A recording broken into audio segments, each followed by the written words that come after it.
Hello everyone, welcome to our channel current analysis. दोस्तों, आज हम आपके लिए top 25 most important current affairs और स्ट्रेटेजी के से रिलेटेड क्वेश्चंस लेके आए हुए हैं। दोस्तों, ये क्वेश्चंस आपके एग्ज़ाम के पॉइंट ऑफ व्यू से बहुत ही इंपॉर्टेंट होने वाले हैं, जो कि आपके आने वाले हर एक एग्ज़ाम में पूछे जाते हैं। तो वीडियो को इन तक जरूर देखिएगा।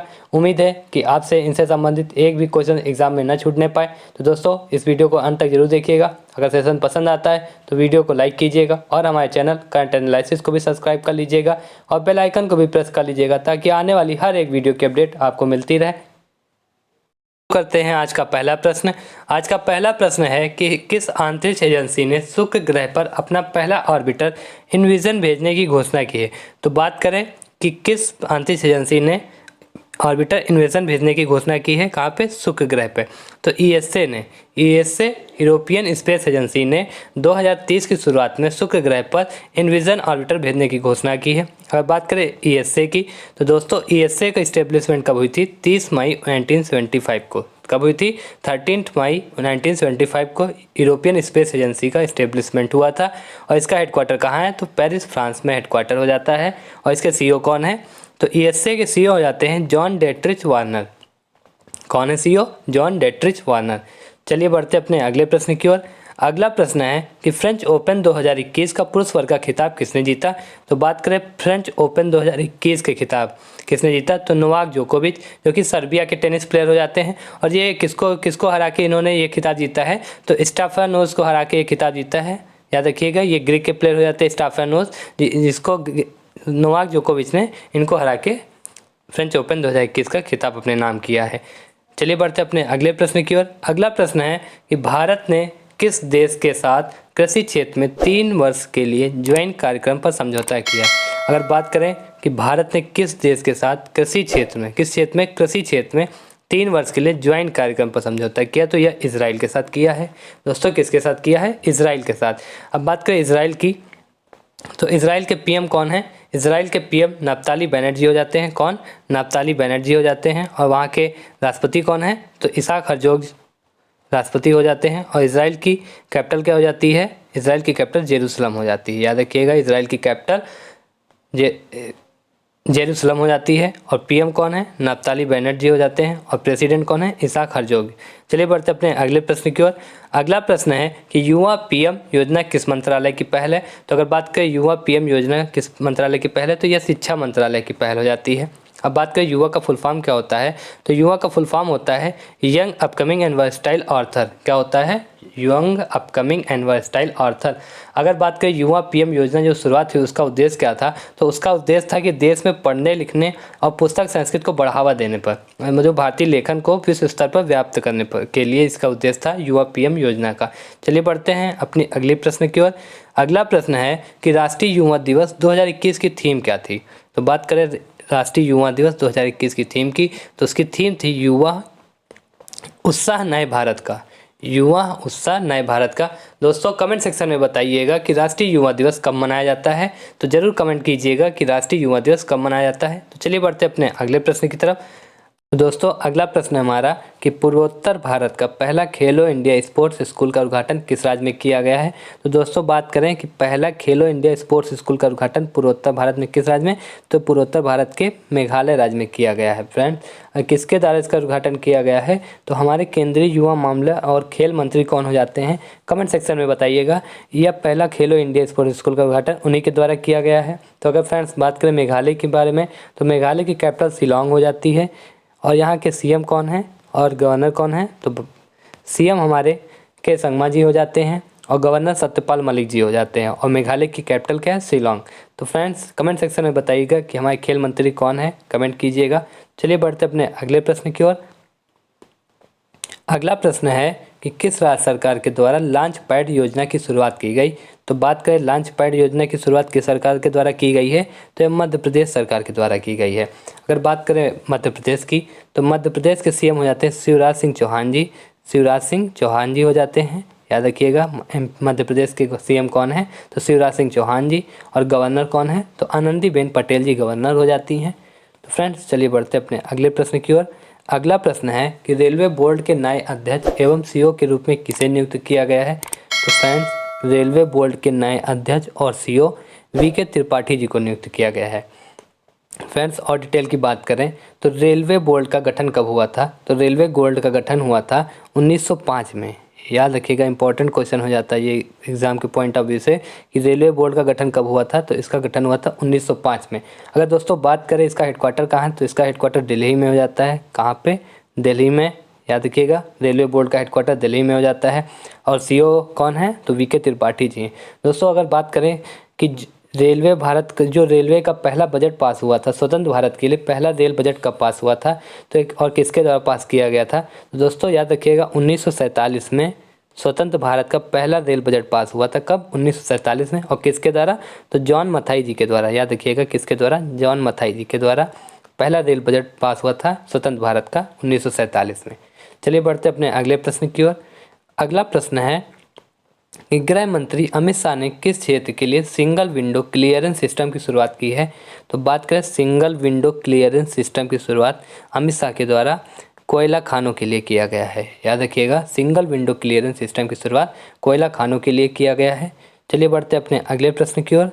अगला प्रश्न है हमारा कि किस देश के बड़े मालवाहक जहाज के कारण स्वेज नहर का मार्ग बाधित हो गया था? तो फ्रेंड्स बात करें किस देश का ये मालवाहक था, तो यह मलेशिया का था। याद रखिएगा कहाँ का मालवाहक जहाज था, तो मलेशिया देश का था। अगर बात करें स्वेज नहर की, तो स्वेज नहर हमारी कहाँ हो जाती है, तो ये मिस्र में हो जाती है। याद रखिएगा कहाँ पे, तो मिस्र में हो जाती है स्वेज नहर। और बात करें मालवाहक जहाज जो मलेशिया का था, जो स्वेज नहर में इसके कारण मार्ग बाधित हुआ था, तो उस जहाज का क्या नाम था? तो इस जहाज का नाम था MV एवरग्रीन। याद रखिएगा MV एवरग्रीन जहाज का नाम था। एग्जाम में आपसे पूछ सकता है क्या नाम था, तो MV एवरग्रीन था। याद रखिएगा। और स्वेज नहर कहाँ पे है, तो मिस्र में है। तो किस देश का ये MV एवरग्रीन जहाज था, तो यह मलेशिया का था। चलिए बढ़ते अपने अगले प्रश्न की ओर। अगला प्रश्न है हमारा कि किस केंद्र शासित प्रदेश में पासा एक्ट हाल ही में विवाद का विषय रहा? तो दोस्तों ये किस केंद्र शासित प्रदेश में पासा एक्ट विवाद में रहा? तो बात करें लक्षद्वीप की, तो यह लक्षद्वीप में रहा। कहाँ पे? केंद्र शासित प्रदेश लक्षद्वीप में। अब बात करें पासा एक्ट का फुल फॉर्म क्या हो जाता है, तो prevention of anti social activities act होता है इसका full form, prevention of anti social activities act. ये कहाँ पे विवाद का विषय रहा, तो लक्षद्वीप में। चलिए बढ़ते अपने अगले प्रश्न की ओर। अगला प्रश्न है हमारा कि 12 जनवरी 2021 में देश का पहला फायर पार्क किस राज्य में शुरू किया गया? तो बात करें पहला फायर पार्क किस राज्य में शुरू किया गया है, कब? जनवरी में। तो यह किस राज्य में है, तो यह उड़ीसा में किया गया है पहला फायर पार्क का। अगर बात करें उड़ीसा की, तो उड़ीसा की कैपिटल भुवनेश्वर हो जाती है और वहाँ के CM कौन हो जाते हैं? नवीन पटनायक जी। चलिए बढ़ते अगले प्रश्न की ओर। अगला प्रश्न है कि लाइट हाउस परियोजना का संबंध किससे है? तो लाइट हाउस परियोजना का संबंध पर्यावरण अनुकूल मजबूत घर प्रदान करने से है। याद रखिएगा, पर्यावरण अनुकूल मजबूत घर प्रदान करने से है। किसका? लाइट हाउस परियोजना का संबंध। यह नरेंद्र मोदी जी के द्वारा योजना शुरू की गई है। चलिए बढ़ते अपने अगले प्रश्न की ओर। अगला प्रश्न है हमारा कि भारत अपने किस पड़ोसी देश में सहतूत बांध का निर्माण कर रहा है? तो फ्रेंड्स ये किस देश में सहतूत बांध का निर्माण कर रहा है भारत? तो याद रखिएगा अफगानिस्तान में। किस देश में? अफगानिस्तान में सहतूत बांध का निर्माण कर रहा है। अगर बात करें सहतूत बांध किस नदी पे बनाया जा रहा है, तो यह अफगानिस्तान की काबुल की सहायक नदी, कौन सी नदी हो जाती है? काबुल की सहायक नदी। कौन सी? मैदान नदी पे। एक मैदान नदी काबुल की सहायक नदी है, उस पर सहतूत बांध बनाया जा रहा है। याद रखिएगा, ये इंपॉर्टेंट हो जाता है आपके एग्जाम के पॉइंट ऑफ व्यू से। सहतूत बांध किस नदी पे बनाया जा रहा है, तो काबुल की सहायक नदी कौन सी हो जाती है? मैदान नदी, इस पे बनाया जा रहा है। और यह नदी कहाँ है, तो अफगानिस्तान में। चलिए बढ़ते हैं अगले प्रश्न की ओर। अगला प्रश्न है कि विश्व का सबसे बड़ा फ्लोटिंग सोलर प्लेटफॉर्म का निर्माण किस देश में किया जा रहा है? तो दोस्तों बात करें कि विश्व का सबसे बड़ा फ्लोटिंग सोलर प्लेटफॉर्म का निर्माण कहाँ किया जा रहा है, तो सिंगापुर में किया जा रहा है। याद रखिएगा, फ्लोटिंग सोलर प्लेटफॉर्म जो कि विश्व का सबसे बड़ा प्लेटफॉर्म है, तो ये कहाँ पे निर्माण किया जा रहा है, तो सिंगापुर में किया जा रहा है। और किसके द्वारा बनाया जा रहा है, तो याद रखिएगा सेमकॉर्प इंडस्ट्रीज़ के द्वारा इसका निर्माण किया जा रहा है। किसके द्वारा?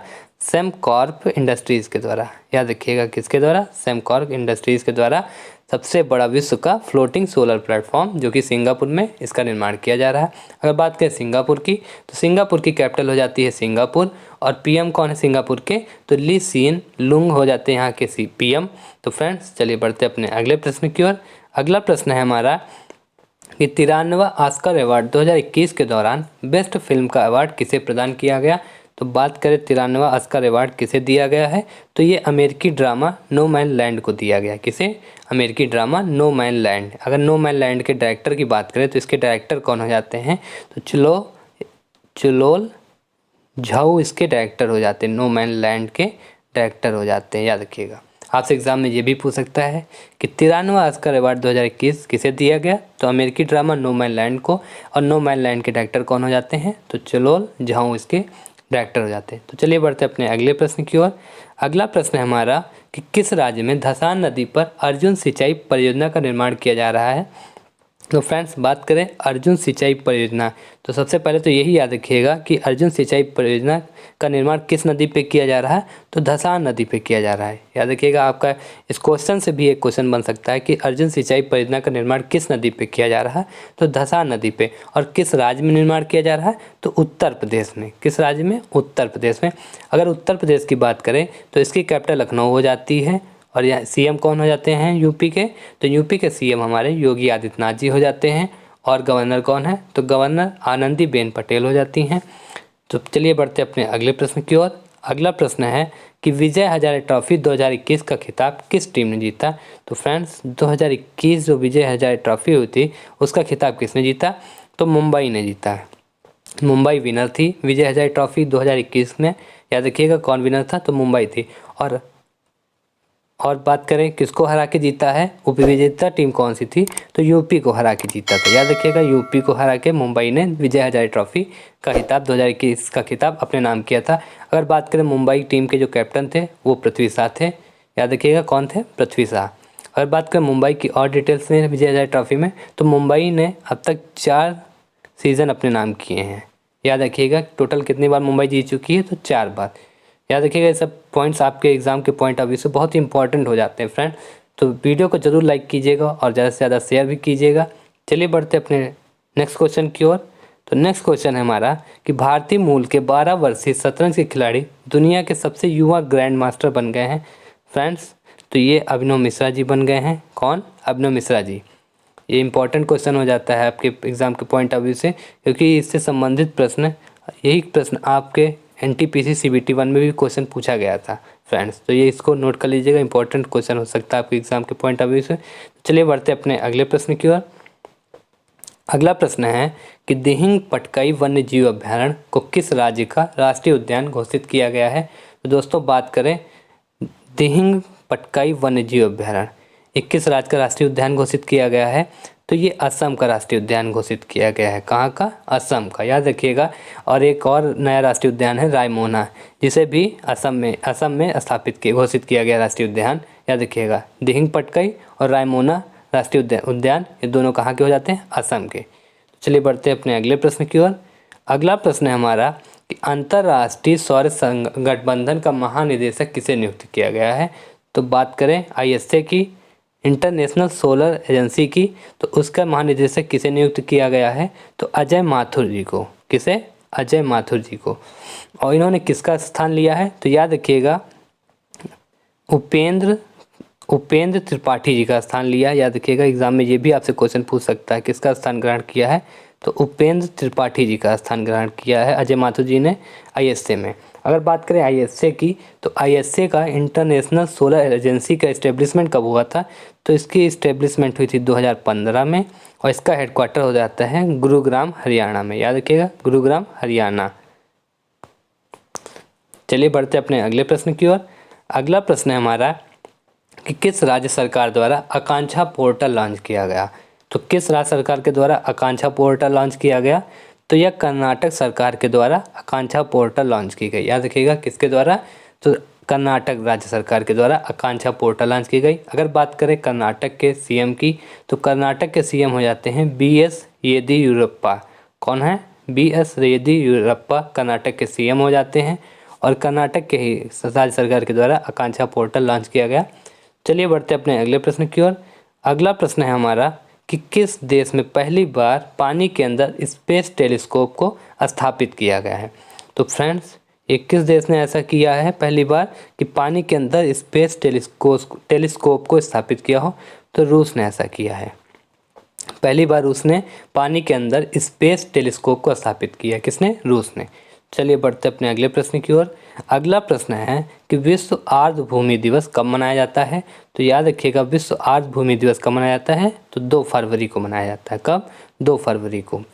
चलिए अपना आज का आखिरी प्रश्न देखते हैं। आज का आखिरी प्रश्न है कि भारत ने किस देश को गश्ती जहाज PS जोरा स्टार सौंपा है। तो किसको सौंपा है? तो सेशल को सौंपा है। भारत ने सेशल को अपना गश्ती जहाज PS जोरा स्टार सौंपा है। किसको? सेशल को। तो फ्रेंड्स, ये थे आज के टॉप 25 क्वेश्चंस। तो फ्रेंड्स, कमेंट सेक्शन में बताइएगा कि आपका सेशन कैसा लगा। अगर सेशन पसंद आया हो तो वीडियो को लाइक कीजिएगा और हमारे चैनल करंट एनालिसिस को भी सब्सक्राइब कर लीजिएगा और बेल आइकन को भी प्रेस कर लीजिएगा ताकि आने वाली हर एक वीडियो की अपडेट आपको मिलती रहे।